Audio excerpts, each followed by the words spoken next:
Assalamu alaikum and hi everyone. Welcome back to another episode of ARB Recipes.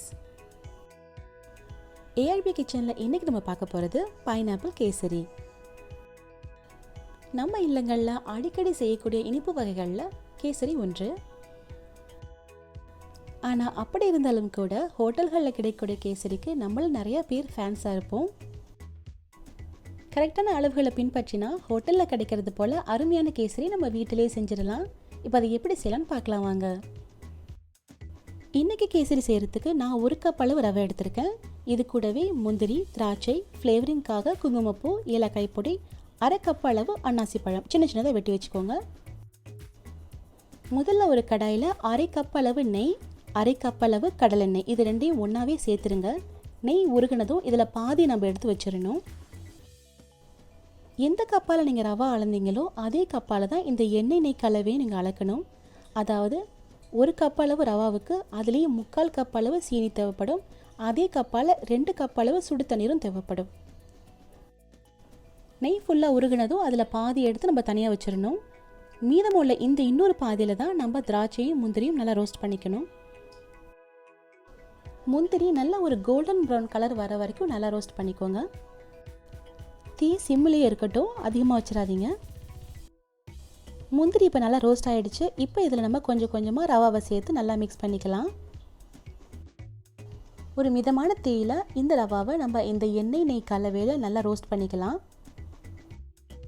அடுப்பு மிதமான தீயில் இருந்தால் தான் ரவாவுடைய கலர் சேஞ்ச் ஆகாமலே நல்லா ரோஸ்ட் ஆகும். ஒரு 2-3 நிமிஷத்துக்கு அப்புறமா ரவா நல்லா ரோஸ்ட் ஆகிடுச்சு. இப்போ இதில் நம்ம ஃப்ளேவரிங்காக குங்குமப்பூ சேர்த்துக்கலாம். நான் ஒரு 2 பிஞ்ச் அளவு சேர்த்துருக்கேன். உங்களுக்கு இந்த ஃப்ளேவர் ரொம்ப பிடிக்கும்னா நீ கொஞ்சம் அதிகமாக சேர்த்துக்கோங்க. குங்குமப்பூ சேர்த்ததும் நல்லா ஒரு 1 நிமிஷம் வரைக்கும் நல்லா மிக்ஸ் பண்ணி விட்டுட்டே இருங்க. குங்குமப்பூட ஃப்ளேவர் நல்லா ரிலீஸ் ஆகி கேசரியோடு நல்லா கலந்துரும்.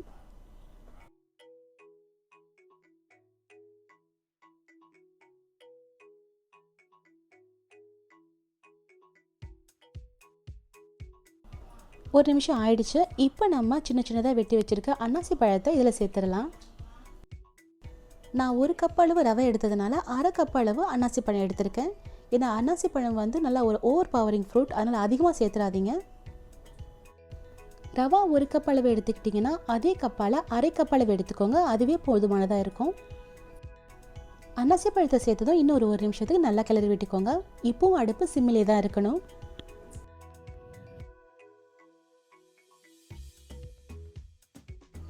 இப்போ பார்த்தீங்கன்னா ரவா நல்லா ரோஸ்ட் ஆகி நல்லா ட்ரை ஆகிடுச்சு.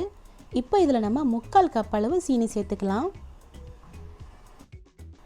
நம்ம அன்னாசி பழம் வரை சேர்த்துருக்கோம் இல்லையா, அதனால் 3/4 கப் சீனியே போதுமானது. அதுக்கு மேலே அதிகமாக சேர்த்துறாதீங்க, ரொம்ப தித்திப்பாக போயிடும். முதல்ல ட்ரையாக இருந்த ரவா நம்ம சீனி சேர்த்ததும் இப்போ நல்லா இழகி வரும். நல்லா மிக்ஸ் பண்ணி விட்டுட்டே இருங்க. பக்கத்துலேயே ஒரு பேனில் 2 கப் அளவு தண்ணீர் நான் நல்லா சுட வச்சு வச்சுருக்கேன். 1 கப் ரவாவுக்கு 2 கப் அளவு நல்லா சூடான சுடு தண்ணீர் தான் ஊற்றணும். இது ரொம்ப ரொம்ப முக்கியமான ஒரு டிப். தண்ணீர் நல்லா சூடாக இருந்தால் மட்டும்தான் கேசரி ரொம்ப பார்க்குறதுக்கு நல்லாயிருக்கும். ஒவ்வொரு ரவையும் தனித்தனி அழகாக தெரியும்.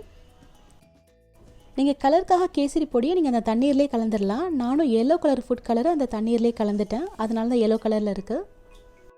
இது கூடவே ஒரு 1/2 டீஸ்பூன் அளவு ஏலக்காய் பொடியும் சேர்த்து நல்லா கட்டிப்படாத அளவுக்கு நல்லா கலந்து விட்டுக்கோங்க. கட்டிப்படாமல் நல்லா கலந்து விட்டதும் நம்ம ஏற்கனவே எடுத்து வச்சுருந்தோம் இல்லையா எண்ணெய் நெய் கலவை, அந்த பாதி கப் அளவையும் நம்ம இதில் கலந்துட்டு ஒரு மூடி போட்டு ஒரு 4-5 நிமிஷம் வரைக்கும் அப்படியே விட்டுருங்க. அடுப்பு சிம்மிலேயே இருக்கட்டும். 4 நிமிஷத்துக்கு அப்புறம் ஓப்பன் பண்ணி பார்த்தா நம்மளுடைய கேசரி ரொம்பவே அருமையாக இப்போ ரெடி ஆகிடுச்சு. இப்போ இதை நீங்கள் ஒரு சர்விங் பிளேட்டுக்கு ட்ரான்ஸ்ஃபர் பண்ணிக்கலாம். ஹோட்டல்களில் கிடைக்கிறது போலவே ஒரு அருமையான கேசரியை இப்போ நம்ம வீட்டிலே ரெடி பண்ணிட்டோம். பார்க்குறதுக்கே ரொம்ப யம்மியாக அழகாக இருக்கு இல்லையா? சரியான அளவுகளை பயன்படுத்தினதுனால கேசரி ரொம்பவே பர்ஃபெக்டாக வந்திருக்கு. ஒவ்வொரு ரவையும் அப்படியே அழகாக தெளிவாக தெரியுது. இந்த வீடியோவில் நான் சொன்ன அளவுகளை பயன்படுத்தி உங்கள் வீட்டிலே நீங்கள் பிரமாதமான கேசரி செஞ்சு உங்கள் வீட்டில் உள்ளவங்க எல்லாரையும் அசத்தலாம். இந்த கேசரி பார்க்குறதுக்கு மட்டும் இல்லை, சாப்பிட்றதுக்கும் ஹோட்டல்களில் கிடைக்கிறது போல் ரொம்பவே அருமையாக இருக்கும். ஸோ கண்டிப்பாக ட்ரை பண்ணி பார்த்துட்டு எப்படி இருக்குங்கிறத என்கிட்ட காமெண்ட் செக்ஷனில் சொல்லுங்கள். இந்த வீடியோ உங்களுக்கு பிடிச்சிருந்ததுன்னா please like and share with friends and family. மறக்காமல் ஏஆர்பி ரெசிபீஸை சப்ஸ்கிரைப் பண்ணி பெல் ஐக்கானையும் ஆன் பண்ணி வச்சுக்கோங்க. தேங்க்யூ ஸோ மச் ஃபார் வாட்சிங்.